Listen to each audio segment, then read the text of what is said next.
The cold bit through my skin like 1,000 tiny needles as I walked the perimeter of Ironwood territory. 4 a.m, the hour when darkness feels most absolute, when even the bravest wolves sleep and dream of sunlight. But this was my time, the hour I was born for. My name is Aria Winterborne, and I have never seen a sunrise, never watched snow fall in lazy spirals from gray Montana skies, never looked into another person's eyes and seen my reflection staring back. I was born 25 years ago into a world of permanent midnight, where shadows and light mean exactly the same thing: nothing. But I am not helpless, far from it. The snow crunched beneath my boots in that peculiar muffled way it does when fresh powder covers frozen ground. Each step sent information flooding into my brain. 3 deer, 200 yards east, hearts beating slow and steady in sleep. A family of rabbits huddled in a burrow 30 yards north, their tiny rapid heartbeats like drums keeping frantic time. And something else, something that did not belong. I stopped walking and tilted my head, letting the winter wind carry scents and sounds to me. Pine sap, frozen earth, the distant smoke from the pack house chimney, and beneath it all, wrong. The sharp tang of fear sweat, the nervous panting of canine lungs that were not wolf. Coyotes, 3 of them, moving in formation through the western tree line. Hunting. Not for deer or rabbits. They were after easier prey. The chickens in Old Man Werner's coop, perhaps. Or worse, testing our borders to see if we had grown weak. I should have howled for backup. Protocol dictated that Omegas on patrol report any threat and wait for higher ranks to respond. But protocols were written by wolves who could see threats coming, who could read body language and assess danger visually. Protocols were not written for someone like me. I stripped off my heavy coat and let it fall to the snow. The cold attacked my exposed skin immediately, but I ignored it. Pain was just information. Everything was information if you knew how to listen. The shift came over me like fire in my veins. Bones cracked and reformed, muscles stretched and compressed. Skin gave way to thick winter fur the color of storm clouds. It hurt. It always hurt. But pain meant I was alive, and alive meant I could protect what was mine. My wolf form settled over me like a second skin, and suddenly the world exploded into crystalline clarity. Every sound became a visible thing, painting pictures in my mind more vivid than any sight could be. I heard the coyotes' heartbeats now, distinct and individual. 1 male, larger, the leader. 2 females, smaller but faster. They were 200 yards out and closing. I ran. Snow sprayed behind me as I accelerated, my paws finding purchase on ice that would have sent a human sprawling. The winter forest opened before me in waves of sound. The whisper of wind through bare branches created a 3-dimensional map. The creak of ice on the nearby stream told me exactly where the water ran. The absolute silence of a snow-covered boulder let me avoid it without breaking stride. The coyotes heard me coming, their heartbeats spiked. Fear scent flooded the air, acrid and sharp. They tried to run, but they were slow, clumsy, panicked. I was none of those things. I caught the first female from the side, slamming into her with the full weight of my wolf form. She yelped and scrambled away, smart enough to know she was outmatched. The second female tried to circle behind me, but I heard her paws disturbing snow and spun, snapping at her throat. She fled. That left the male, the leader. He stood his ground, hackles raised, lips pulled back to show yellowed fangs. Brave or stupid. In the wild, there was often little difference. He lunged. I sidestepped, using the sound of his heartbeat to track his movement, letting him bite empty air where I had been a heartbeat before. Then I was on him, my jaws clamping down on his scruff, shaking once, hard. Not enough to kill, just enough to send a message. He whimpered his submission. I released him, and he bolted after his packmates, 3 sets of paws drumming a terrified retreat into the distance. I stood alone in the clearing, breath steaming in the frozen air, and allowed myself a moment of satisfaction. 3 coyotes driven off, 0 backup required, 0 injuries sustained, a perfect patrol. Not that anyone would believe me. I shifted back to human form, the transformation somehow always more painful in reverse, and dressed quickly before hypothermia could set in. The walk back to the pack house took 20 minutes. Dawn was starting to break, painting the sky in shades I could only imagine. Pink and gold, they said, the colors of hope. I wondered what hope looked like. The pack house rose before me, a sprawling log structure that housed our central operations. Smoke poured from 3 chimneys. The scent of coffee and bacon drifted from the kitchen. Inside, I could hear voices. Lots of voices. The morning council meeting had already begun. I was late. I slipped through the side entrance and made my way to the council room, trying to be invisible. It was a skill I had perfected over 25 years. How to take up no space, how to make no sound, how to exist without being noticed. The council room smelled of old leather and wood smoke, and the distinctive musk of high-ranking wolves. 30 pack members sat in a rough semicircle, attention focused on the massive oak table at the front. Behind that table sat 5 wolves who governed our daily lives. Alpha Darius Silvercrest stood at the center, and even without seeing him, I knew he commanded the room. His presence was a physical thing, pressing against my senses like a warm hand. Power radiated from him in waves. At 30 years old, he had been alpha for only 3 months since his father's death, but already the pack moved to his rhythm like iron filings to a magnet. To his right sat Kane Ashford, our beta and second in command, 28 years old, built like a linebacker, with a voice that could freeze water. He ran the pack's daily operations with military precision. To Darius's left was Celine Ravenswood, our senior Delta and medical officer. 35 years old, gray already threading through her dark hair, eyes that had seen too much loss. She managed our healers and oversaw pack health. Beside her sat Marcus Thornwell, Gamma Commander and head of our warriors. 32 years old, ambitious, skilled, and openly resentful that he had not been named Beta. I could hear the tension in his breathing whenever Kane spoke. And finally, at the far end, Elder Thomas Blackwood. 80 years old, Darius's grandfather, the pack's living memory and keeper of old laws. I slipped into an empty seat at the back, hoping no one would notice my tardiness, hoping no one would ask why I smelled of coyote blood. Darius was speaking, his voice a deep rumble that I felt in my chest. Every wolf pays attention when an alpha speaks. It is biological, unavoidable. He said, "The reports from our borders are troubling. Increased human activity in the southern sector. Trail cameras where there were none before. Fresh tire tracks in areas that should be inaccessible.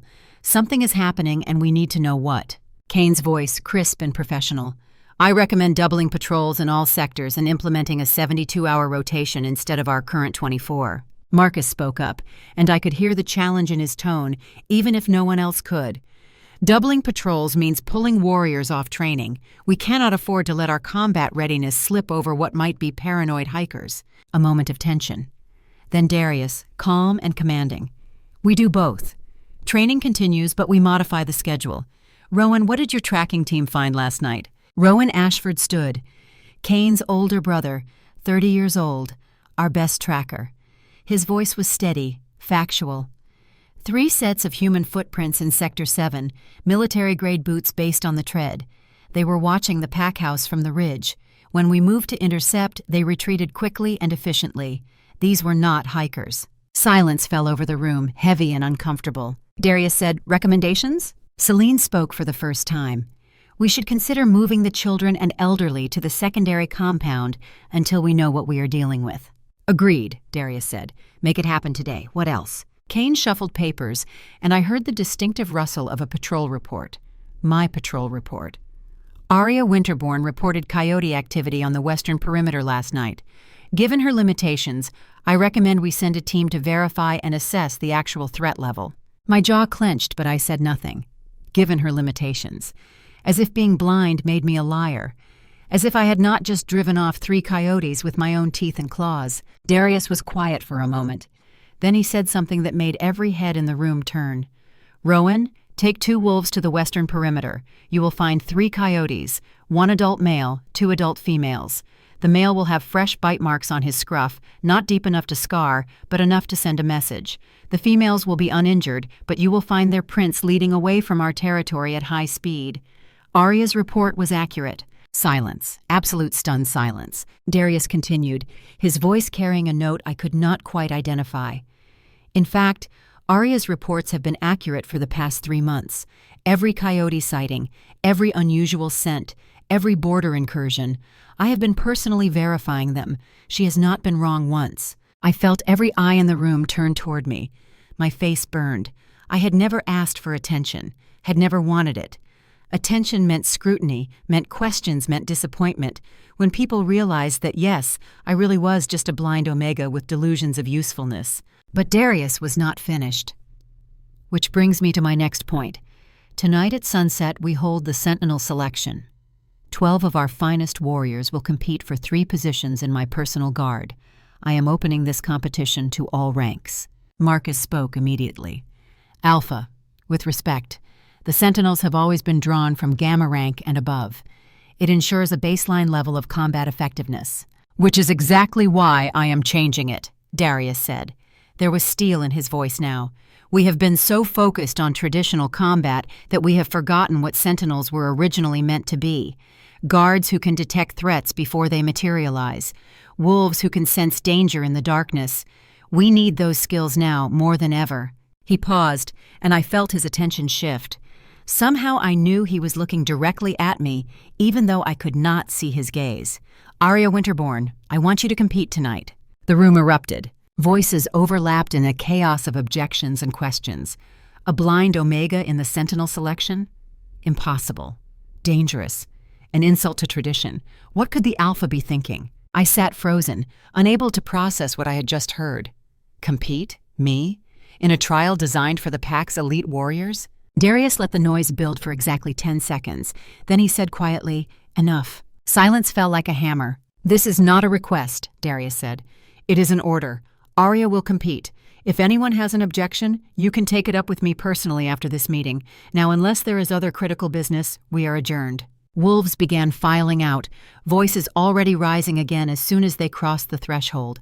Whispers and speculation and outrage. I sat paralyzed, my heart hammering so hard I could barely hear anything else. Footsteps approached me, steady, purposeful. The scent of pine and snow and something wild and indefinable. Alpha pheromones, unmistakable and overwhelming. Darius's voice close enough that only I could hear. "Walk with me." It was not a request. I stood on shaking legs and followed him out of the council room, through a side hallway, and into his private office. The door closed behind us with a soft click that sounded like thunder in my ears. "Sit," Darius said, and I heard him move around his desk to the leather chair on the far side. I fumbled for the chair in front of the desk and lowered myself into it carefully. Silence stretched between us. I could hear everything. His steady breathing, the creak of leather as he shifted in his seat, the faint thrum of his heartbeat, slower and deeper than a normal wolf's, an Alpha's heart. Finally he spoke. "Do you know why I'm doing this?" I shook my head, not trusting my voice. "Because I have been watching you, Aria Winterborne. For 3 months I have been personally verifying every patrol report you file, following your routes, checking your work, and I have realized something that apparently no one else in this pack has noticed. You are the most effective perimeter guard we have." I found my voice. It came out smaller than I wanted. "I just do my job, Alpha." "You do more than your job," he said. "You do what no one else can do. You detect threats that wolves with perfect vision miss. You navigate terrain in total darkness that would have seasoned warriors breaking their necks. You are not handicapped by your blindness. You are enhanced by it." Something in my chest squeezed tight. No one had ever said anything like that to me. Ever. Darius continued. "Tonight's selection will have 3 trials.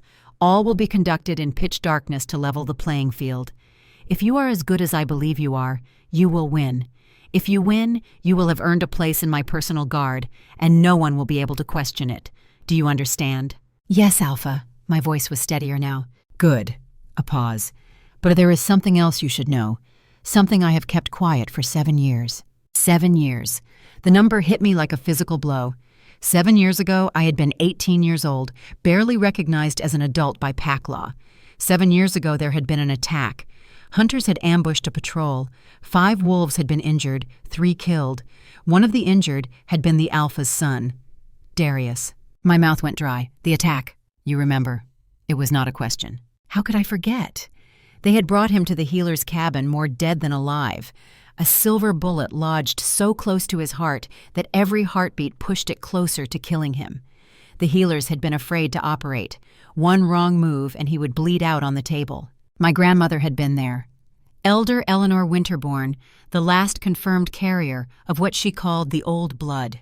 She had grabbed my arm and dragged me to Darius's side. "Put your hands on his chest," she had commanded.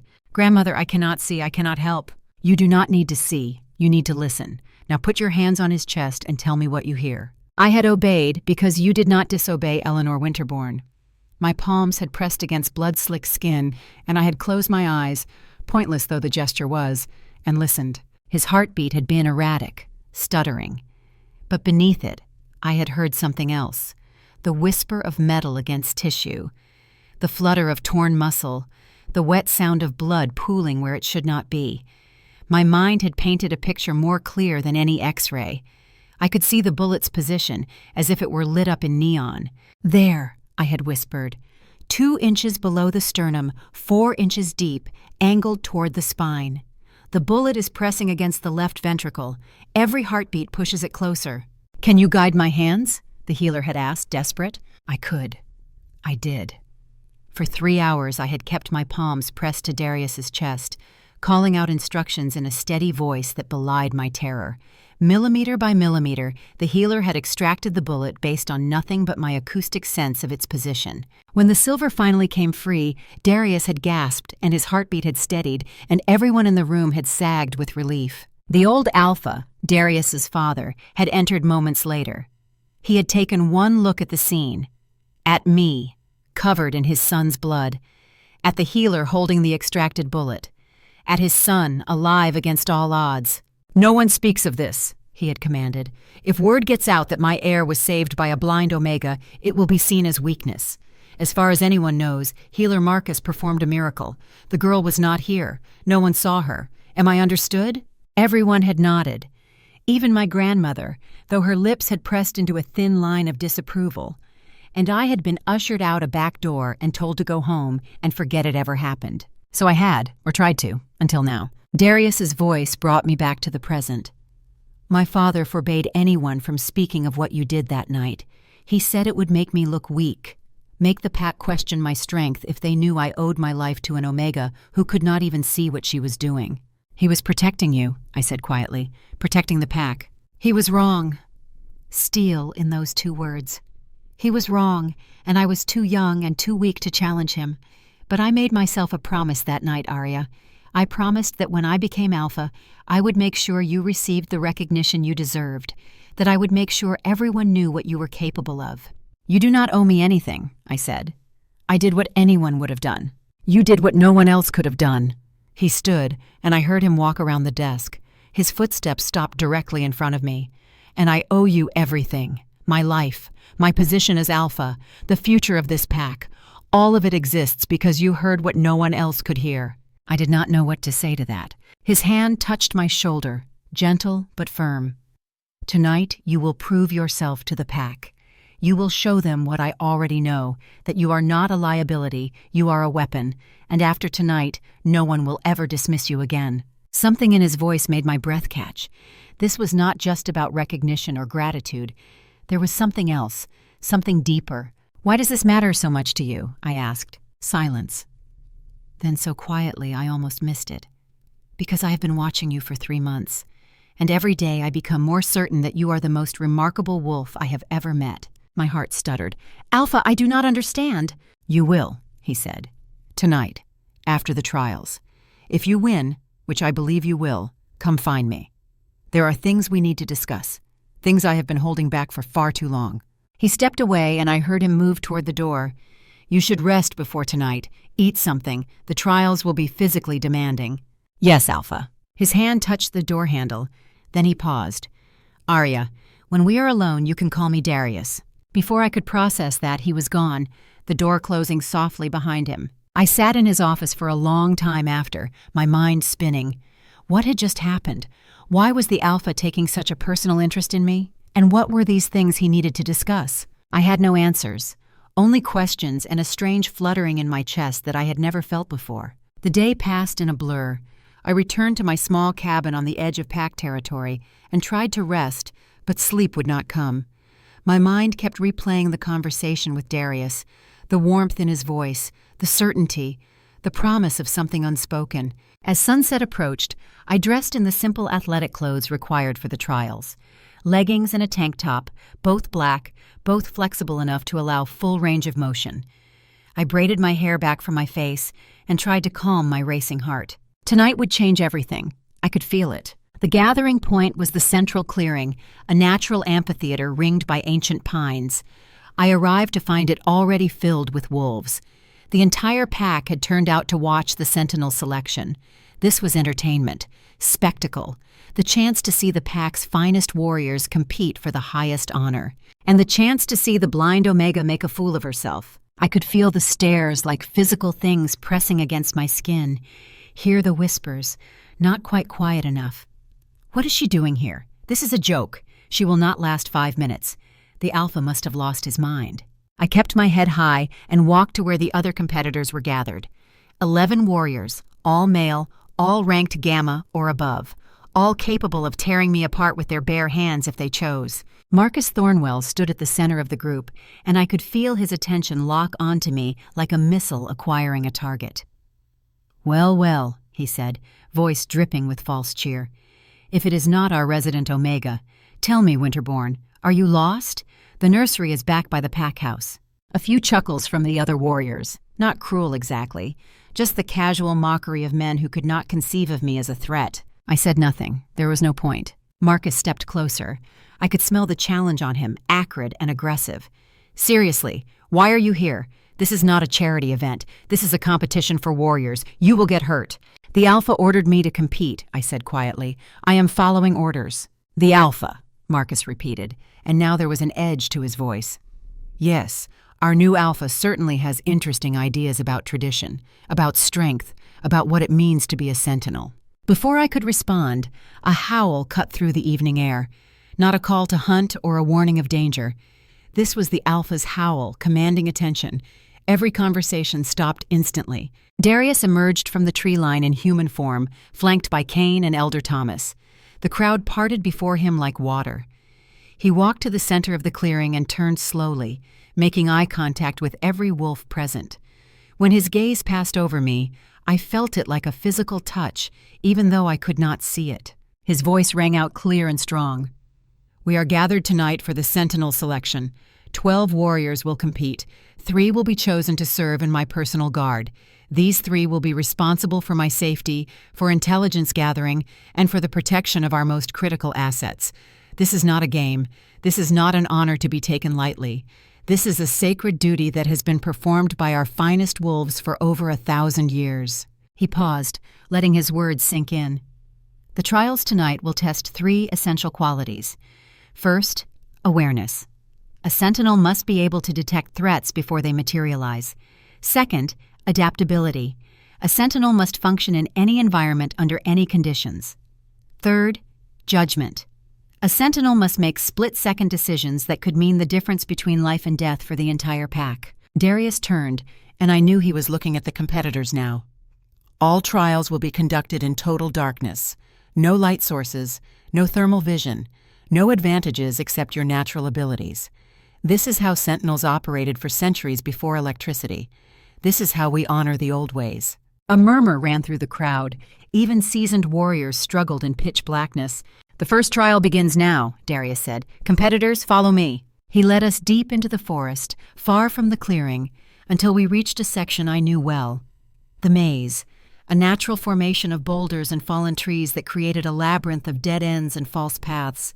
It was treacherous in daylight. In darkness, it was nearly impossible. Darius stopped at the entrance. "Somewhere in this maze are 10 targets, pack members in camouflage who will remain completely still and silent. Your task is to find them and tag them. You have 30 minutes. The 5 competitors who find the most targets advance to the next round. Questions?" No one spoke. "Marcus Thornwell, you are first." Marcus nodded and stepped forward confidently. He was Gamma Commander. He had been training for this his entire life. Darkness would not stop him. A bell rang. Marcus shifted to wolf form and plunged into the maze. We stood in tense silence, listening. I could hear Marcus moving, fast and aggressive, crashing through underbrush. Twice I heard him curse as he hit dead ends. Once I heard him tag someone and let out a triumphant bark. 30 minutes later, the bell rang again. Marcus emerged, looking frustrated. 4, he said shortly. "I tagged 4. The other warriors went one by one. The best managed 5 targets. The worst managed 2. All of them came out looking disoriented and annoyed. Finally, it was my turn. Marcus smirked at me as I stepped forward.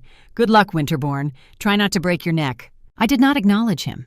I was already listening, building a map in my mind. The bell rang. I did not shift to wolf form. I did not need to. Instead, I simply walked forward and closed my eyes, a useless gesture that somehow helped me concentrate. The maze opened before me in perfect clarity.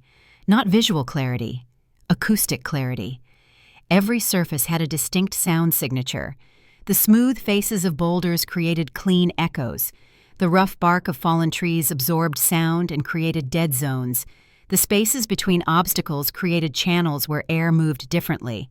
And the targets, still and silent though they were, could not hide from me. They breathed. Their hearts beat.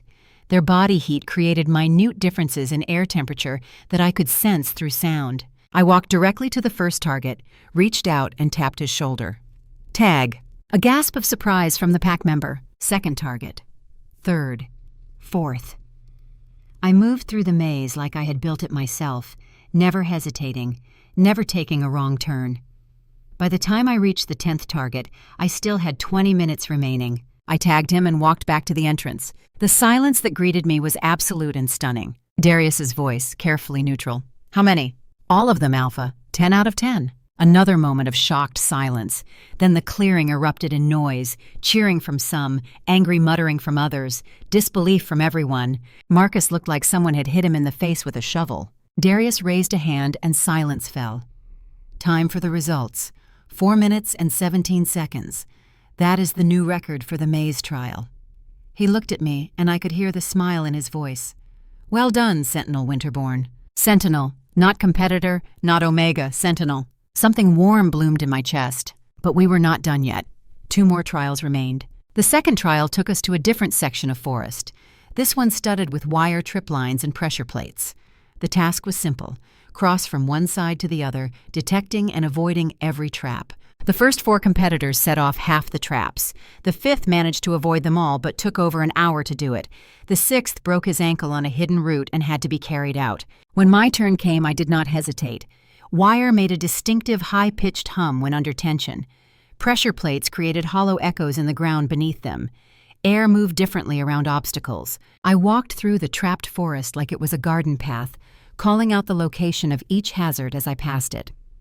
Tripwire, ankle height, 3 feet ahead, pressure plate left side 5 feet, tripwire, knee height, spanning the path. I reached the far side in under 10 minutes without triggering a single trap.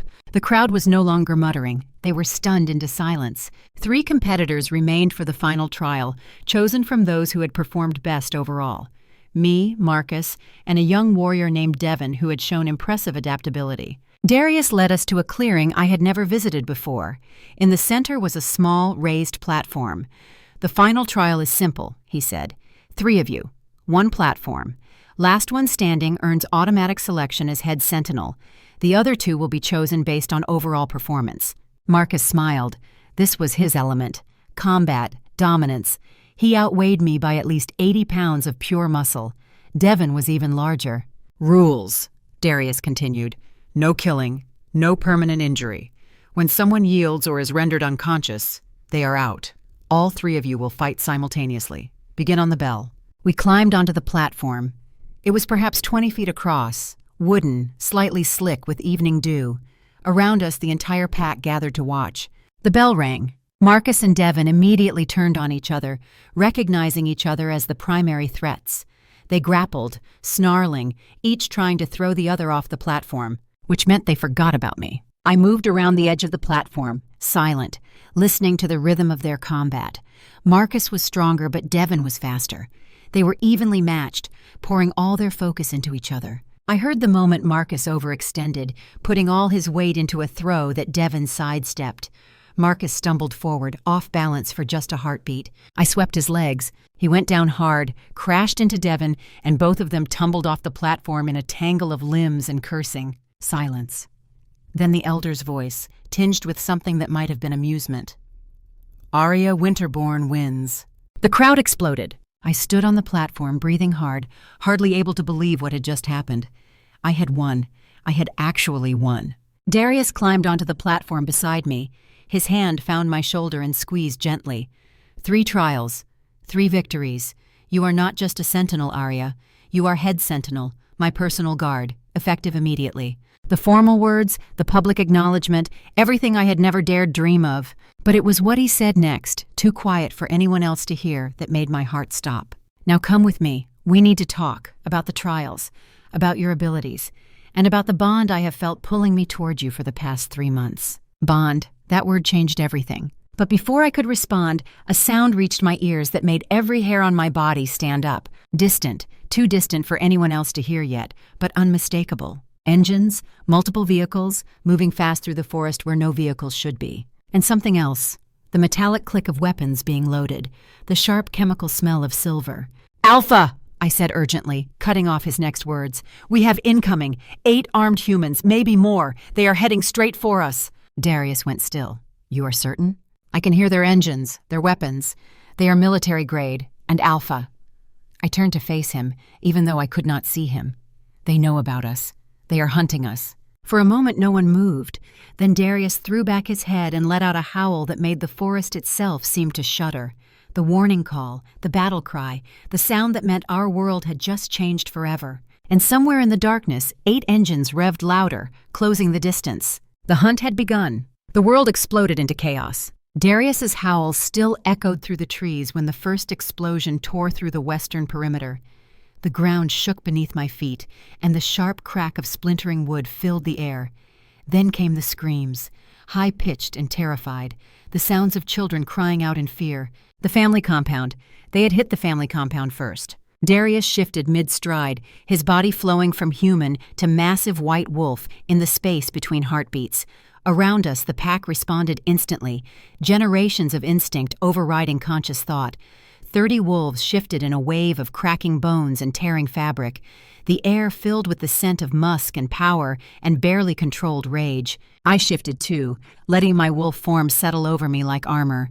My senses exploded outward, painting the night in sound and scent.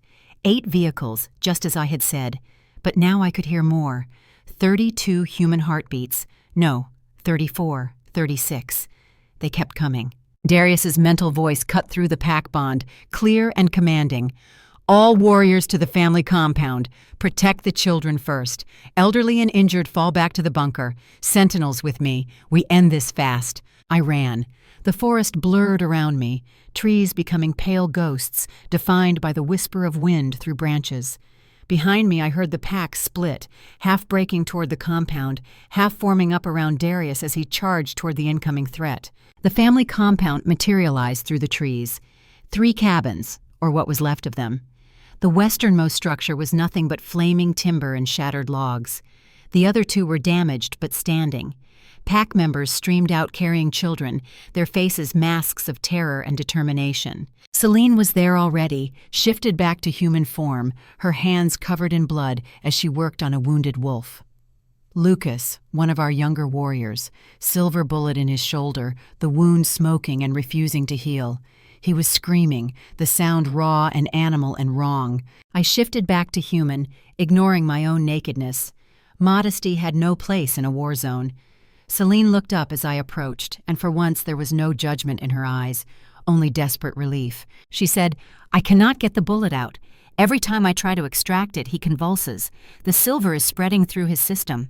I knelt beside Lucas and placed my hands on his chest, feeling for the bullet with senses that went beyond touch. There. 2 inches deep, fragments scattered like shrapnel. The metal was dissolving, poisoning him from the inside out. "Hold him," I said. Celine grabbed Lucas's arms. 2 other pack members pinned his legs.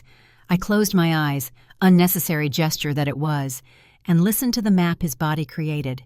Bone, muscle, blood vessels, and the foreign metal, burning like acid. My fingers found the wound and pushed in. Lucas screamed louder. I ignored him, following the sound of dissolving silver, the wet sizzle of it reacting with werewolf blood. 3 pieces, 1 large, 2 small. The large piece was closest to the surface. I extracted it with my fingernails, dropped it smoking into the snow, and went back for the fragments. Lucas thrashed, but Celine and the others held him. 30 seconds that felt like 30 hours. Then the last piece came free, and I could hear his body already starting to heal, supernatural metabolism flooding the wound with new tissue. Lucas sagged, unconscious but alive. Celine stared at me with something like awe in her eyes. She said, "How did you do that?" "Same way I do everything," I said. I listened. An explosion cut off whatever she might have said next, this one closer, from the direction Darius had gone. The sound of gunfire followed, sharp cracks that made my teeth ache. Not normal bullets, silver rounds, expensive and rare and specifically designed to kill things like us. I shifted back to Wolf and ran toward the battle. The clearing where we had held the Sentinel selection was unrecognizable. What had been peaceful forest was now a war zone. Trees shredded by automatic weapons fire, the earth torn up by tire tracks, the air thick with gun smoke and fear pheromones and blood. And wolves, so many wolves moving like liquid shadows, attacking from every angle. But the humans had come prepared. They wore tactical gear head to toe, night vision goggles turning them into insect-like nightmares. Silver ammunition traced bright lines through the darkness. Flash grenades detonated with sound and fury, disorienting wolves whose senses were amplified versions of human baseline. It was chaos and carnage, and we were losing. I spotted Darius immediately. His white fur was impossible to miss even in the mayhem, and he moved like violence given form. A human turned toward him with a weapon raised. Darius was on him before the finger could squeeze the trigger, jaws closing on the man's throat. The human went down choking on his own blood. But for every human that fell, 2 more seemed to take his place. And the wolves were suffering. I could hear their pain, smell their blood. 3 down already, maybe dead, maybe just wounded. More injured. We could not sustain this. Then I heard something that made my blood freeze. A voice, mechanical and distorted, coming from speakers mounted on one of the vehicles. "Alpha Silvercrest. Interesting that you would risk your entire pack for one evening's entertainment. We have studied you for 3 months. We know your patterns, your weaknesses.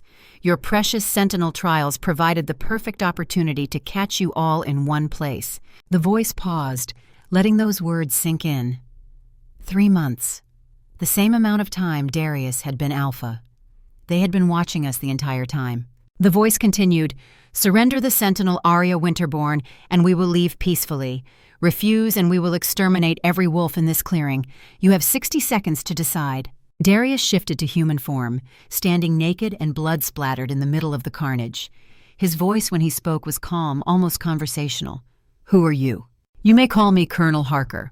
I represent the Silver Covenant, an organization dedicated to the management of supernatural threats.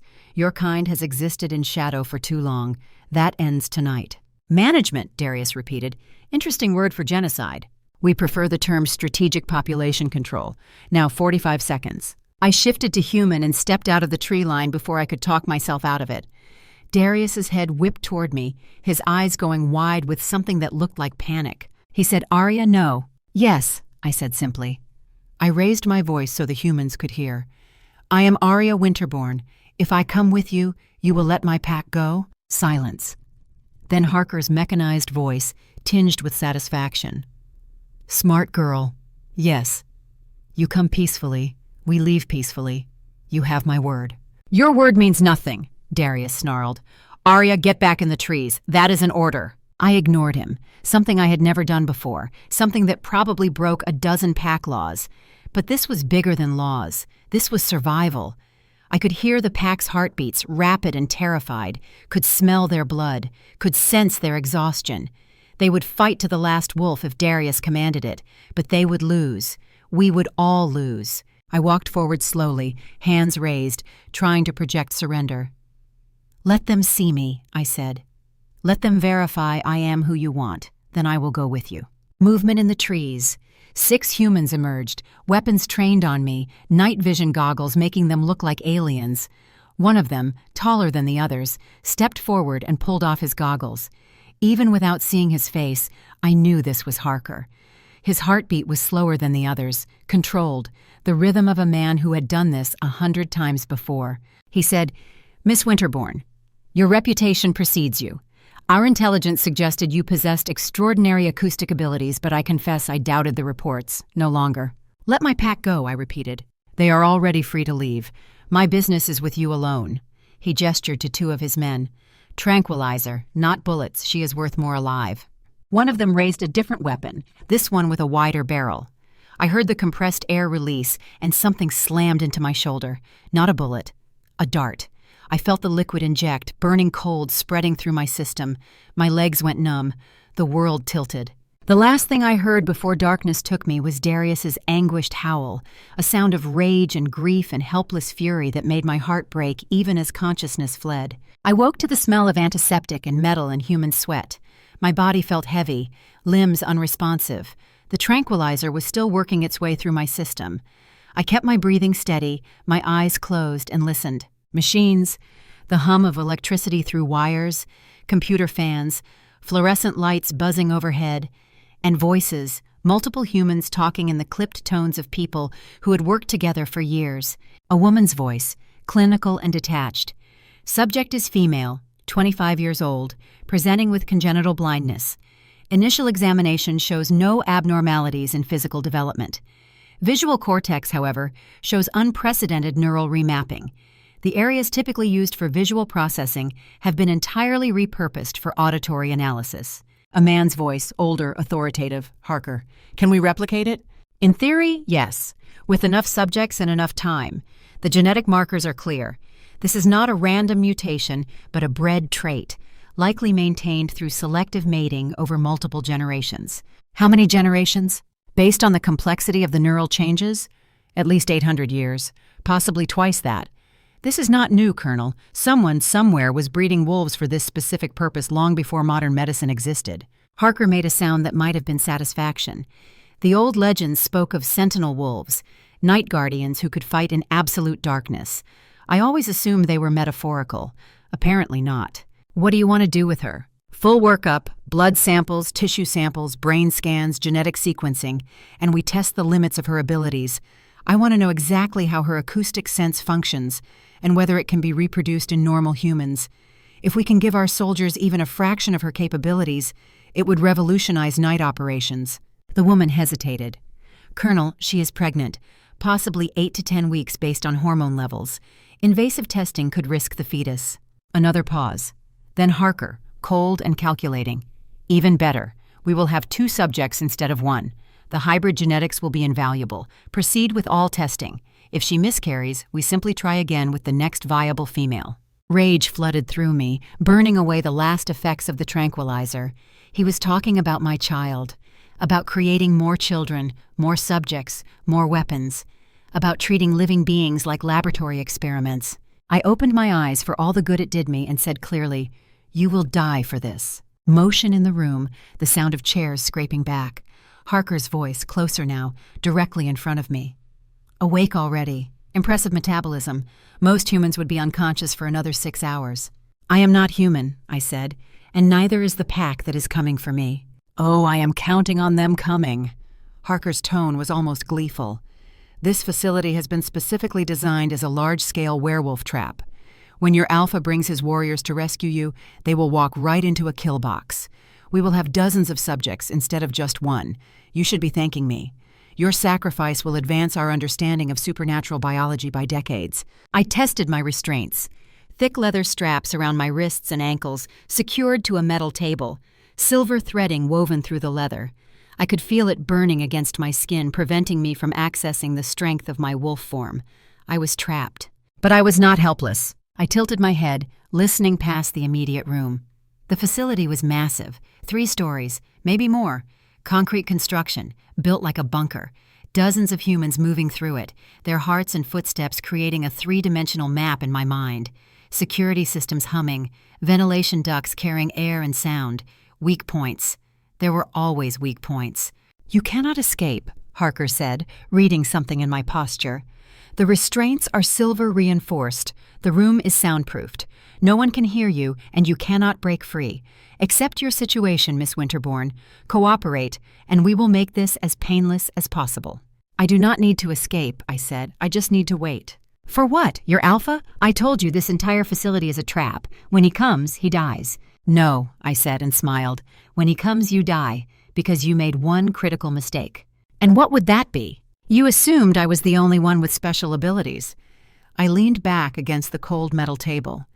My pack has trackers who can follow a scent trail through running water, warriors who can fight 3 opponents simultaneously while blindfolded, a beta who has memorized the location of every Silver Covenant safe house on the eastern seaboard, and an alpha whose wolf form is twice the size of a normal werewolf and strong enough to tear through steel. I paused, letting that sink in.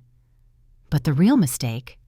You told us you have been watching us for 3 months, which means we have been watching you too, learning your patterns, your tactics, your weaknesses. My alpha does not walk into traps, Colonel. He builds them. Silence. Then Harker laughed, but it sounded forced. Brave words from someone strapped to a table.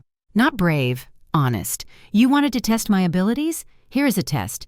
Tell me how many men you have in this facility right now. Guess. That information is classified. 53, I said. 53 human heartbeats spread across 4 levels. 22 on the main level, 18 on level 2, 10 on level 3, and 3 in the basement. Oh, and you have 2 men stationed outside the main entrance, 1 on the roof with a sniper rifle, and 6 in vehicles positioned around the perimeter. That makes 62 total. Should I describe their individual heart rhythms so you can verify? Another pause, longer this time. You can hear all that? From inside a soundproofed room? Soundproof to normal hearing. Not to mine. I can hear your men's conversations 3 floors away. I know that Private Jenkins on level 3 is having doubts about this mission. I know that Dr. Sarah Chen, the woman who was just in here, has a daughter at home she would very much like to see again. I know that you have an irregular heartbeat and should probably get that checked. Harker's breathing had changed, faster now, less controlled. I had rattled him. Good. I also know, I continued, that you have been running tests on werewolf blood for the past 6 months, that you have a serum you believe can alter human brain chemistry to make them more controllable, and that you used this serum on someone in my pack, someone who fed you information, someone you manipulated into betraying us. How could you possibly know that? Because I heard him talking to you on the phone 4 days ago. Marcus Thornwell, our Gamma commander. You promised him an alpha position in a new pack if he helped you destroy Ironwood. You lied. You planned to dissect him too. The sound of a door opening, footsteps. Another voice, younger, nervous. Colonel, we have a situation. Motion sensors just went active on the southern perimeter. Multiple large targets moving fast. How many? 30, maybe more. Sir, they are not trying to hide. They are coming straight at us. Harker swore. Then his hand grabbed my face, fingers digging into my jaw. What did you do? What signal did you send? None, I said honestly. I did not need to. The moment you took me, my pack knew where you would bring me. The only Silver Covenant facility within 100 miles capable of holding supernatural subjects. The old Blackthorn Research Station, abandoned by the military in 1989, secretly purchased by your organization in 2003 through a shell corporation. My alpha has known about this place for 2 months. We just needed you to bring me here so we would have legal justification to destroy it. Legal justification? You are animals. You have no legal standing. Wrong again. Werewolves are protected under the Supernatural Persons Act of 1977, a classified treaty between the U.S. government and the North American Pack Council. Kidnapping a werewolf is a federal crime. Experimenting on one is a capital offense. And attacking a facility that commits such crimes?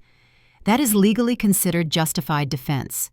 When this is over, your organization will be dismantled and every member tried for crimes against sentient beings. Harker released my face and stepped back. I heard him pull out a radio. All teams, battle stations. Weapons free. Kill anything that crosses the perimeter. The sound of gunfire erupted, distant but getting closer. The building shuddered. Something exploded outside, rattling equipment on shelves. More gunfire, then screams. Human screams. Harker ran from the room, shouting orders. The door slammed shut behind him, and I was alone. Now came the hard part, getting out of these restraints. I tested the straps again, pulling with all my strength. The silver burned, but the leather held. Brute force would not work. But silver was expensive. They would not waste it on the entire table, just the restraints, which meant the table itself was normal metal. I listened carefully, mapping the structure. 4 main bolts holding the table to the floor. If I could find a weak point, create enough force, maybe I could break the welds. But I could not generate that kind of force alone. Then I heard it. A voice, quiet and uncertain, from just outside the door. Miss Winterborne, can you hear me? Male. Young. Elevated heart rate. the irregular rhythm of someone terrified and trying to hide it. Private Jenkins, the one having doubts. "I can hear you," I said. "I did not sign up for this, for torture, for kidnapping pregnant women. This is not what they told us we would be doing." "Then help me," I said. "Open this door. Get me out of these restraints." "They will kill me." "They will kill you anyway. My pack does not take prisoners from organizations that experiment on us. Your only chance is to defect. Help me escape, and I will make sure you are protected. You have my word." Silence. Then the sound of a key card sliding through a reader. The door opened. Footsteps approached quickly, accompanied by the jingle of keys. Jenkins's hands, shaking badly, worked at the restraints. "How do I know you will not kill me the second you are free?" "You do not," I said honestly. "You are trusting in my honor, just like I am trusting in yours." The first restraint came free, then the second. My arms were free. I sat up quickly and he backed away, weapon half raised. I held up my hands, palms out. "The ankle restraints," I said, "please." He hesitated, then knelt and unlocked them. The moment I was free, I rolled off the table and shifted to wolf form. Jenkins stumbled backward, weapon now fully raised, but he did not fire. I shifted back to human and met his eyes, or would have if I could see them. "Thank you. You just saved your own life. What do I do now?" "Stay close to me. When my pack breaks through, tell them you helped me. They will spare you. Probably. Maybe." That is not very reassuring. It is the best I can offer. An explosion, much closer now, shook dust from the ceiling. The lights flickered. I could hear fighting inside the building now, on multiple floors. Wolves and humans clashing in brutal close-quarters combat. We needed to move. "How do I get to the server room?" I asked. "The what? Why?" "Because your colonel kept detailed records of every pack you have been targeting, every politician you have bribed, every illegal experiment, and I'm going to steal all of it. Where is the server room?" "Level 2, East Wing, but it is locked down. You need administrator access." "I need you to get me there. The locks I can handle."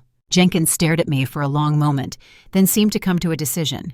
"Follow me, and if we die, I am blaming you." "Fair enough." We ran. The corridors were concrete and metal, filled with the sound of alarms and distant combat. I let Jenkins lead, trusting his knowledge of the layout, while I monitored the situation through sound. Darius was inside the building now, on the main level, fighting through guards. Kane and Rowan were with him. The rest of the pack was engaging the perimeter defenses. We reached the server room without encountering any guards.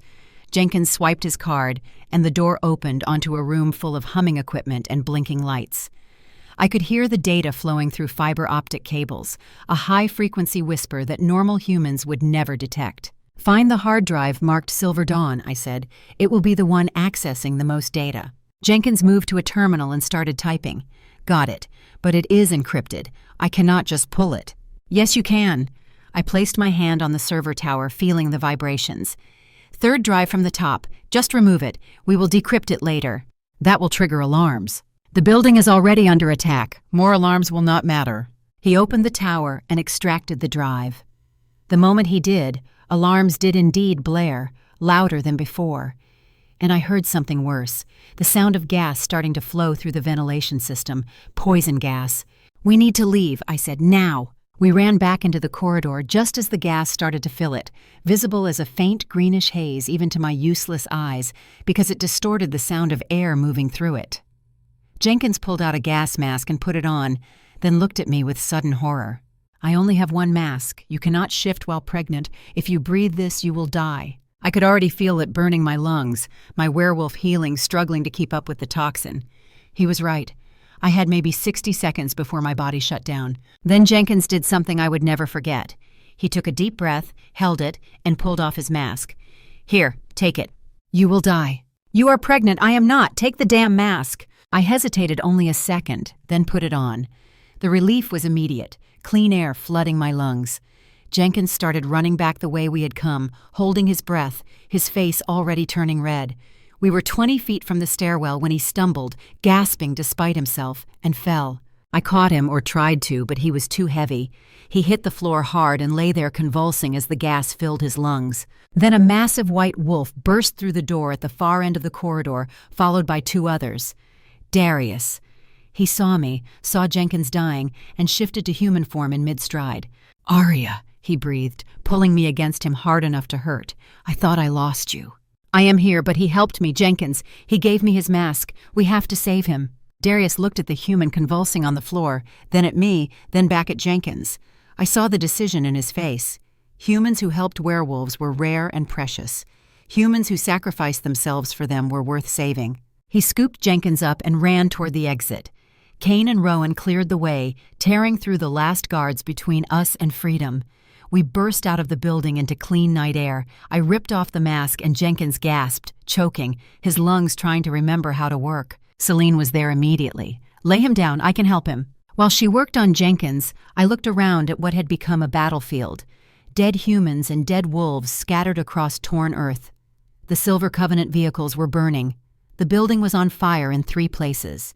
And standing in the center of it all was Harker, weaponless and surrounded by a dozen wolves, all waiting for the order to tear him apart. Darius walked toward him slowly.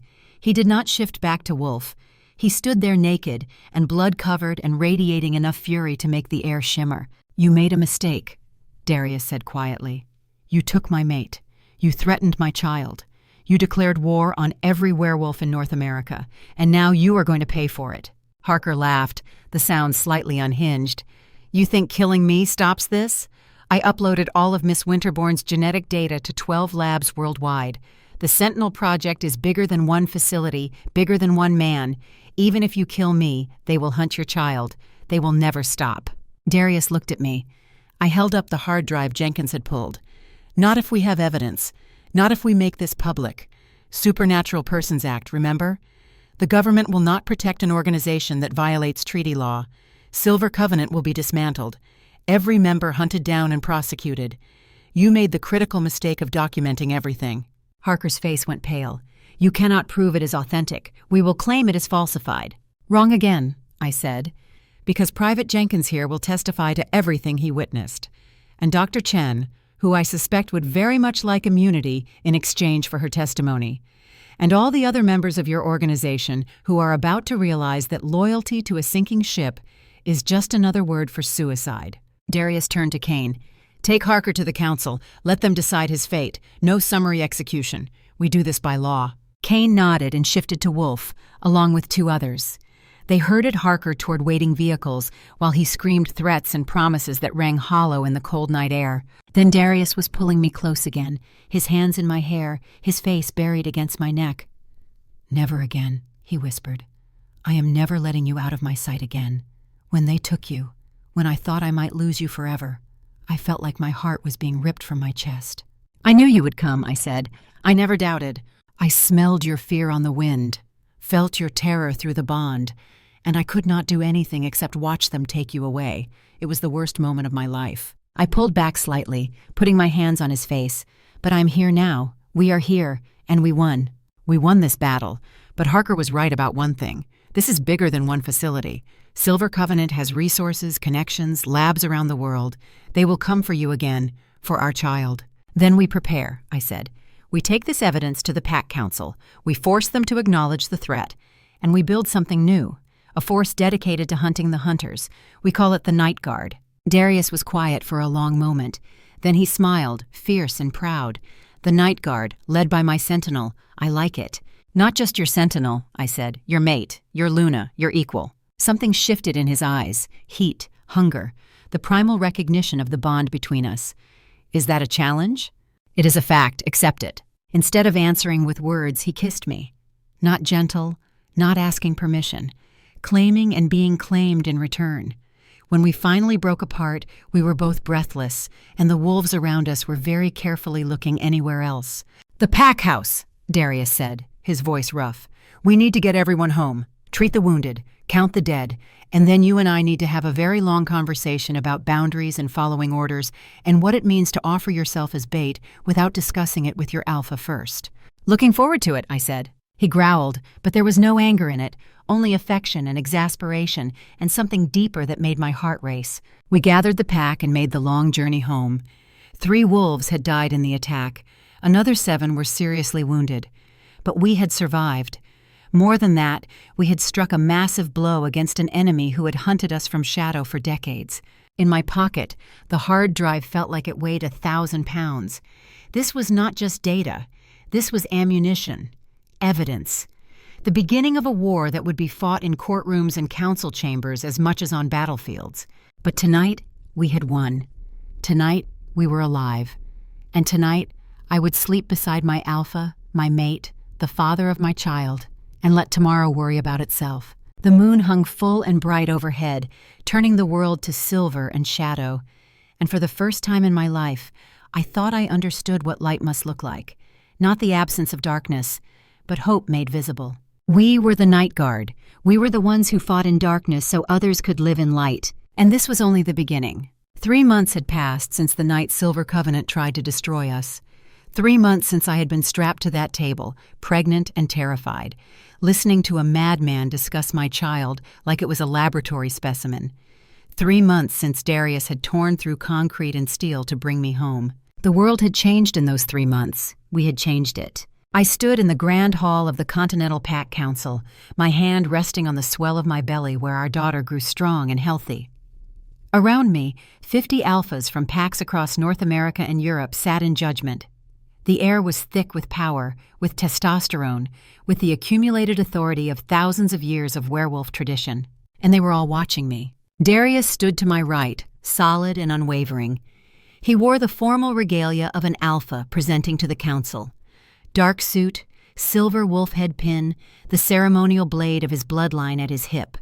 But it was not the clothes that commanded attention. It was the absolute certainty in his bearing, the unshakable conviction that we were right and history would prove it. To my left stood Cain, carrying the evidence we had fought and bled for, the Silver Dawn hard drive, decrypted and documented. 12,000 pages of proof that Silver Covenant had been hunting werewolves for 50 years, lab reports on experiments conducted on captured pack members, financial records showing payments to corrupt politicians, communications discussing the systematic extermination of supernatural beings, and most damning of all, a list. 23 pack names, 23 targets that Silver Covenant had marked for destruction. Ironwood had been first. The other 22 were still in danger. Elder Thomas stood at the podium, his ancient voice carrying to every corner of the massive hall. The Council has reviewed the evidence presented by Ironwood Pack. We have heard testimony from the human defector, Private Jenkins. We have confirmed the authenticity of the stolen data through our own intelligence networks. The facts are not in dispute. He paused, letting that sink in. What we must now decide is how to respond. For 5 centuries, this council has maintained peace through secrecy. We have lived in shadow, avoiding human attention, surviving through anonymity. Alpha Silvercrest proposes we abandon this strategy, that we reveal ourselves to the human government, that we invoke the Supernatural Persons Act and demand federal protection. This is not a small thing, he asks. This would fundamentally alter the relationship between our species. Murmurs ran through the assembled alphas, some approving, many skeptical, a few openly hostile. Alpha Gregor Stormclaw of the Colorado Rockies pack stood, his scarred face twisted with disdain. With respect, Elder, Alpha Silvercrest is 30 years old and has led his pack for barely 3 months. He asks us to overturn centuries of tradition based on one attack, one facility. We have survived far worse by staying hidden. Why should we risk exposure now? Darius stepped forward, his voice calm, but carrying steel underneath. Because they already know about us, Gregor. Silver Covenant has files on every pack in this room. They know our numbers, our territories, our weaknesses. Staying hidden is no longer protection. It is simply making ourselves easier targets. Then we destroy Silver Covenant, Gregor shot back. Hunt down every member, eliminate the threat directly. That is the wolf way. And when another organization rises to take their place, I said, speaking for the first time. Every head turned toward me. I could feel their surprise. Omegas did not speak in council chambers, certainly not blind Omegas with the audacity to carry an Alpha's child out of wedlock. But I was not just an Omega anymore. I was head sentinel of Ironwood. I had earned my voice. I continued. Silver Covenant exists because humans fear what they do not understand. Kill them, and another group will form, more careful, more hidden, more dangerous. But if we work with the human government, if we operate within their legal system, we remove the excuse for organizations like Silver Covenant to exist. We become protected citizens rather than hunted animals. Pretty words, Gregor said. But humans have hunted us for thousands of years. You expect me to believe they will suddenly accept us because we ask nicely? No, Darius said. We expect them to accept us because the law requires it. The Supernatural Persons Act was signed in 1977 by President Carter and the Council Alpha of that era. It has been kept classified for nearly 50 years, but it is legally binding. If we invoke it, the U.S. government must provide protection or violate their own treaty. And if they violate it, we have grounds to take our case to the international community. Either way, we stop being victims and start being citizens. Alpha Katrina Black River, leader of the Wyoming pack, stood next. She was 70 years old, gray-haired and battle-scarred, one of the most respected wolves on the continent. When she spoke, people listened. I fought beside Darius's father for 40 years, she said. I watched Darius grow from pup to alpha. I trust his judgment. But more than that, I trust the evidence. My pack is number 7 on Silver Covenant's target list. They are coming for us whether we hide or not. I vote we invoke the treaty. I vote we fight this war in the light rather than the dark. Another alpha stood, then another. Within minutes, 2/3 of the council was on their feet in support. The vote was not unanimous, but it was decisive. We had won. Elder Thomas raised his hands for silence. Then it is decided. The council will make formal contact with the United States government. We will invoke the Supernatural Persons Act, and we will demand that Silver Covenant be dismantled and its members prosecuted under federal law. He turned to Darius. Alpha Silvercrest, you brought this evidence to us. You risked your pack, your mate, your unborn child to secure it. The Council recognizes your service. We also recognize the unique skills of your head sentinel. He looked at me now, his ancient eyes seeing more than most. Aria Winterborne, your abilities are unlike anything seen in generations. The old bloodlines are waking. The sentinel gene, dormant for centuries, lives in you. We would honor that gift by asking you to lead a new initiative. We call it the Night Guard, an elite force drawn from sentinels across all packs, dedicated to hunting those who hunt us. Will you accept this responsibility? My heart hammered. This was more than I had imagined, more than I had ever dared hope for. To go from dismissed Omega to leader of a continental force in less than a year felt like a dream I might wake from at any moment. But Darius's hand found mine, his fingers intertwining with my own, and I knew this was real. This was happening. I accept, I said. On one condition. The Night Guard operates as equals. No rank structure based on alpha, beta, omega. Only skill, only merit. If we are to hunt in darkness, we need the best, regardless of their breeding. Gregor snorted. You would put omegas in command over alphas? Madness. I would put the most qualified wolves in command, I corrected. If an alpha is best, they lead. If an omega is best, they lead. The enemy does not care about our hierarchy. Why should we? Silence. Then Katrina laughed, a sound like rocks tumbling down a mountain. She has steel in her spine, this one. I like it. I vote yes to her terms. The vote was called. This time it was unanimous. The Night Guard would be established as I proposed. Merit over birthright. Skill over status. As the council adjourned, wolves approached to congratulate us or to offer resources for the Night Guard. I shook hands and accepted well wishes, all while feeling the weight of what we had just committed to. This was not just politics. This was revolution. We had just fundamentally altered what it meant to be a werewolf in the modern world. That night, back in our private quarters at the council compound, Darius pulled me into his arms. We stood by the window looking out over the Montana wilderness, the same forests I had patrolled alone just months ago. Do you ever wonder if we are doing the right thing? I asked quietly. Every day, he admitted. But I know we are doing the necessary thing. Our world was changing whether we wanted it to or not. At least now we are guiding that change instead of being swept along by it. I leaned back against his chest, feeling his heartbeat steady and strong. I am afraid, I said, of failing, of not being enough, of letting down everyone who is counting on me. You saved my life twice, Darius said. Once when I was dying on a table. Once when you walked into that facility knowing you might never come out. You have never been not enough, Aria. You have always been extraordinary. The world is just finally catching up. His hand splayed across my belly, where our daughter moved restlessly. She is going to be remarkable, he said. Both her parents are warriors, both survivors, both leaders. She will change our world even more than we have. If Silver Covenant does not kill her first. They will not. His voice went hard. Harker is in council custody. His organization is being systematically dismantled. Every lab, every safe house, every agent. We are hunting them now. They are the ones who should be afraid. As if summoning it through will alone, his words proved prophetic. The next morning brought news that federal agents had raided 12 Silver Covenant facilities across 4 states. Arrest warrants had been issued for 73 members of the organization. The Supernatural Persons Act, classified for nearly 50 years, was being quietly declassified and prepared for public release. The world was about to learn that werewolves were real and that they were citizens with rights and protections under law. It was terrifying and exhilarating in equal measure. The months that followed were a blur of activity. The Night Guard took shape, recruiting sentinels from packs across the continent. I trained them personally, teaching them to trust their enhanced senses, to fight in conditions where normal wolves were blind and helpless. We developed tactics, communication protocols, intelligence networks. We became what Silver Covenant had feared most, an organized, legally recognized force with the backing of the most powerful government on Earth.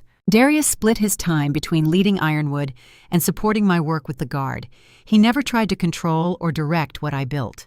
He trusted me completely, even when council elders questioned my decisions, even when traditional alphas grumbled about omegas giving orders. He simply stood beside me and dared anyone to challenge his mate. Kane proved invaluable, his military precision helping organize our operations.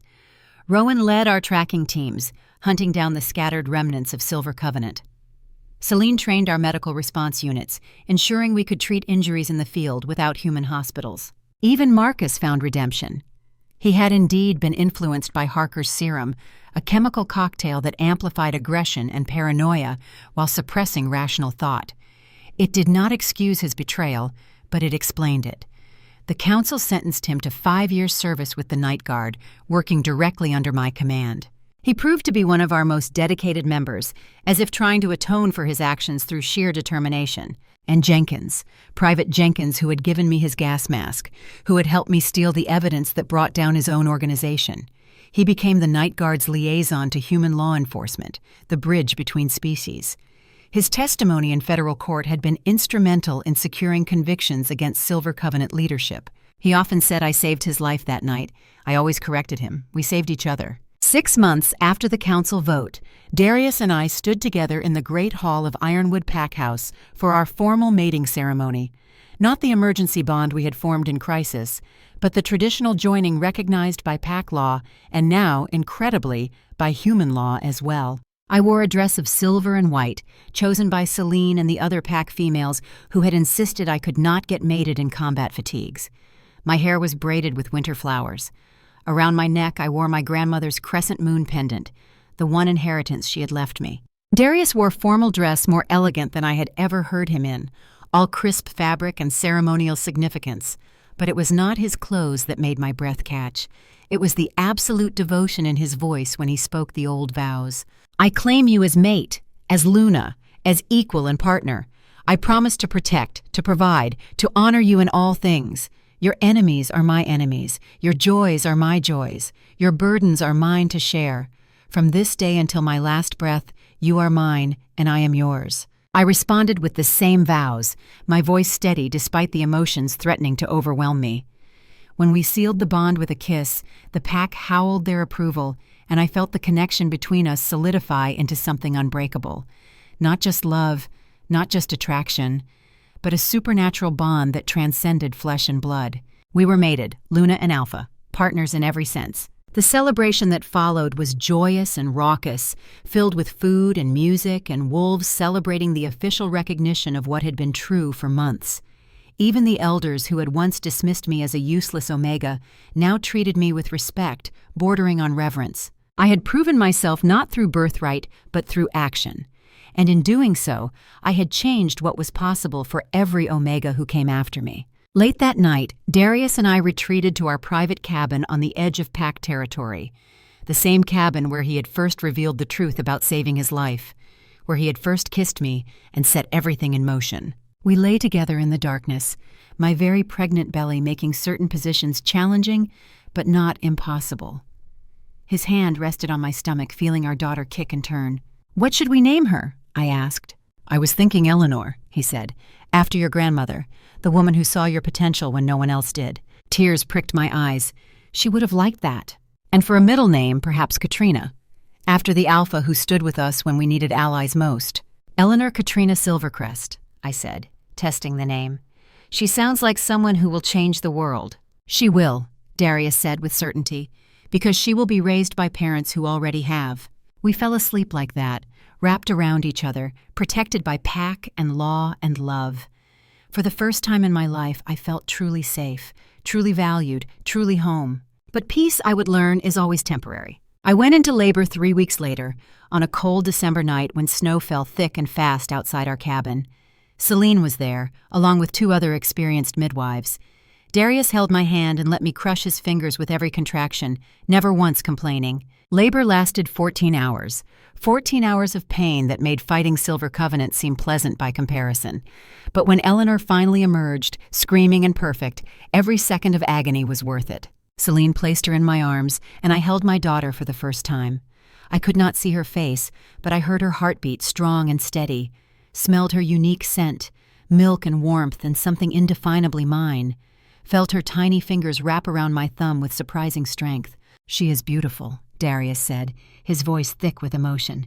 "She has your hair, my eyes, and look when she opens them." "What?" I asked, curious and slightly afraid. What if she was blind like me? What if she carried the sentinel gene so strongly it manifested immediately? "Her eyes," Celine said quietly. "They shift color, blue like yours one moment, gold like Darius's the next. I have never seen anything like it."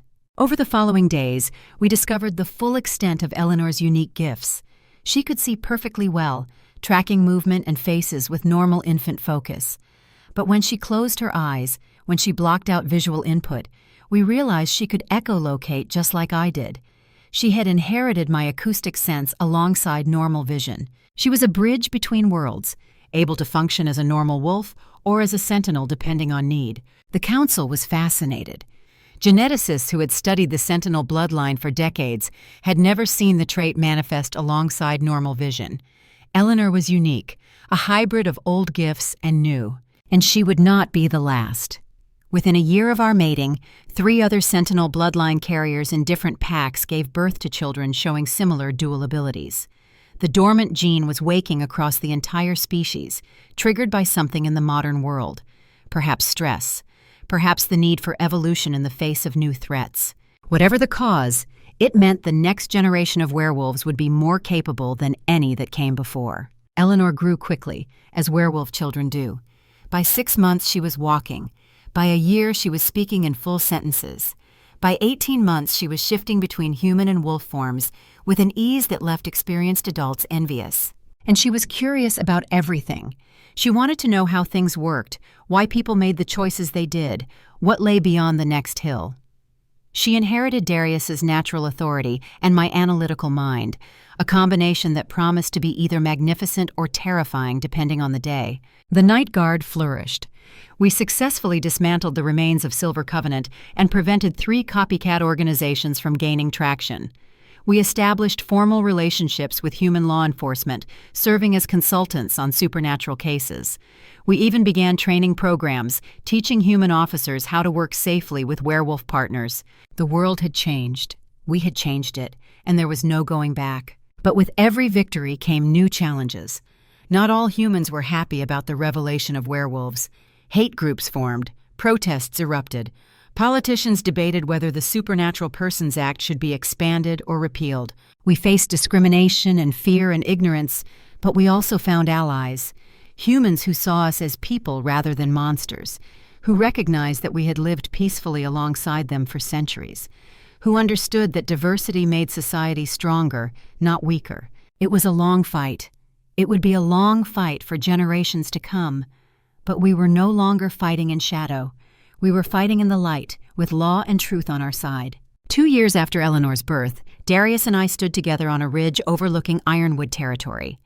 The pack house sprawled below us, expanded twice to accommodate the steady stream of wolves seeking to join a pack led by the alpha, who had changed everything. Eleanor played nearby, chasing rabbits in her wolf form, her coat the same storm gray as mine, but shot through with streaks of white that echoed her father's coloring. She was beautiful and fierce, and completely unaware that she represented the future of our species. "Do you have any regrets?" Darius asked me. I thought about the question seriously. I regret the wolves we lost, the pain we caused, the innocence we can never return to. But I do not regret the world we built. I do not regret standing up instead of hiding. I do not regret loving you or bearing your child or fighting for a better future. I turned to face him, reaching up to touch his face. I was taught my entire life that being blind made me less, that being Omega made me weak, that I should accept my limitations and be grateful for whatever scraps of dignity the pack offered me. And now? Now I know that what they called limitations were actually gifts, that being different is not the same as being lesser, that the only limits that matter are the ones we accept for ourselves. I smiled. I am blind. I am Omega. I am Sentinel. I am Luna. I am Mother. I am all these things, and none of them define me completely. I define myself. Darius pulled me close, his arms wrapping around me and our daughter as Eleanor bounded over to join us. "You are remarkable," he said simply. "You always were. I just gave you the space to show it." "We gave each other the space to show it," I corrected. "That is what mates do, what partners do. We make each other stronger, not through dominance, but through trust." Eleanor shifted back to human form, all gangly toddler limbs and wild hair. "Mama, what that?" She pointed toward the horizon where the sun was setting in what I could only imagine were spectacular colors. "That is a sunset, little one," Darius said. "The sun going to sleep so the moon can wake." "Mama cannot see sunset," Eleanor said with a child's blunt honesty. "No," I agreed, "but I can hear it, listen." I tilted my head and Eleanor mimicked me, her own enhanced senses reaching out. "The birds change their songs," I explained. "The wind shifts direction, the temperature drops. Small animals return to their burrows. Everything sounds different as day becomes night. That is how I see a sunset, through sound." Eleanor considered this gravely. Then she said, "I see with eyes and sound. Best of both." Darius laughed. "Yes, you are. Best of both worlds." We stood there as darkness fell, a family united by blood and bond and choice. Below us, the pack house lit up, warm light spilling from windows. The sound of laughter and conversation drifted up to us. Pack members gathering for the evening meal, secure in the knowledge that they were protected by law and alpha, and the most elite fighting force the werewolf world had ever known. This was our legacy, not just Eleanor, though she would carry it forward into the next generation, but the very idea that things could change. That tradition was not the same as truth, that the way things had always been did not have to be the way things always would be. I was Aria Winterborne Silvercrest. I was born blind into a world that saw that as a weakness. I had proven them wrong not by overcoming my blindness, but by weaponizing it, by turning what they called a flaw into my greatest strength. I was Sentinel, Luna, leader of the Night Guard, mother, mate, revolutionary. I was all these things because one alpha had looked at me and seen not what I lacked, but what I possessed. Because he had given me the chance to prove myself. Because he had loved me not despite my differences, but because of them. And because I had been brave enough to believe him. The moon rose full and bright, painting the world in silver light that I would never see but always feel. Eleanor tilted her head back and let out a howl, high and pure. Darius joined her, his deeper voice harmonizing. And then I added mine, the three of us singing to the moon that understood loneliness and triumph in equal measure. The pack joined in, 40 voices rising in the ancient song of our people. We were wolves. We were warriors. We were family. And we were just beginning. Far to the south, in a facility buried deep beneath the earth, a man watched monitors displaying the celebration at Ironwood. His face was hidden in shadow, but his eyes gleamed with cold intelligence. Colonel Victor Harker had escaped council custody 3 months ago. The details of how remained classified, but rumors suggested inside help. Someone on the council itself who believed Silver Covenant had the right idea, even if their methods were flawed. Harker leaned forward, zooming in on the image of Aria holding her daughter. "The Sentinel and her hybrid child," he murmured. "Phase 1 failed, but Phase 2 is just beginning. He typed commands into a terminal. Across the screen, dossiers appeared, not just on Ironwood, but on every pack that had supported the Supernatural Persons Act. Every alpha who had voted to expose werewolves to human authority. Every sentinel who had joined the Night Guard. 23 packs had been on the original Silver Dawn list. Harker had just expanded it to 50. "You think you have won," he said to the image of Aria smiling in the moonlight. "You think the law will protect you, but laws can be changed, governments can fall, and when they do, when humanity sees you for the monsters you are, they will beg us to exterminate every last one of you." He pressed a button. The message encrypted and sent, bouncing through a dozen proxies before reaching its destination. A response came back almost immediately. "Silver Dawn Phase 2 authorized. Targets confirmed. Await further orders." Harker smiled in the darkness. "Enjoy your peace while it lasts, Sentinel. I am a patient man, and I always finish what I start." The screen went dark. But in Ironwood, under the light of the full moon, Aria suddenly froze. Her head tilted, her expression going distant. Darius noticed immediately. "What is it?" "I do not know," she said slowly. "Something on the wind, a sound that does not belong, or maybe just paranoia. Your instincts have never been wrong before." She listened harder, extending her senses to their limit. But whatever she had heard, if she had heard anything at all, was gone now. "Maybe nothing," she said. "Or maybe everything. We should double the patrols, warn the other packs, and tell the Night Guard to be ready." "For what?" "I do not know yet, but something is coming. I can feel it." Darius did not question her.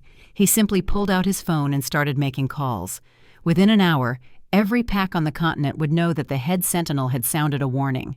That sometimes the greatest danger came not in the form of armies and explosions, but in the quiet moment before the storm, the held breath before the plunge. Or Aria held her daughter close and looked toward a horizon she could not see. "Whatever comes," she whispered, "we will face it together, all of us. That is what we built. That is what we are." Eleanor patted her mother's cheek with one small hand. "Mama strong," she said confidently. "Papa strong. Eleanor strong. Bad people lose." "Yes, little one," Aria said, hoping with everything in her that it was true. "Bad people lose." But in her heart, in the place where instinct and reason met, she knew this was far from over. Harker was still out there. Silver Covenant might be crippled, but it was not dead. And there would always be humans who feared what they did not understand. The war had just begun, and it would be fought not just with tooth and claw, but with law and politics and the slow, grinding work of changing hearts and minds. It would be a long war, perhaps endless, but they had something Silver Covenant did not. They had hope. They had each other. And they had proven that the impossible was simply what no one had tried yet. "I am Aria Winterborne Silvercrest," she thought. "I was born in darkness and learned to make it my weapon. I was dismissed as weak and proved them wrong. I was told to accept my place, and I rewrote the entire hierarchy instead. I am Sentinel. I am Luna. I am the beginning of everything our species can become. And this story, this moment, this victory is just the start." The moon shone down on Ironwood territory, illuminating Alpha and Luna and the child who would inherit their revolution. In the distance, wolves howled their ancient song, and somewhere in the darkness, an enemy plotted revenge. But tonight belonged to hope. Tonight belonged to family. Tonight belonged to the wolves who had fought in shadow and emerged into light. Tomorrow would bring new challenges, new enemies, new battles, but they would face them together, as pack, as family, as the Night Guard. And they would win, because that is what wolves do. We adapt, we overcome, we survive. No matter how dark the night, we are the ones who see in the darkness. We are sentinels, and our watch has just begun.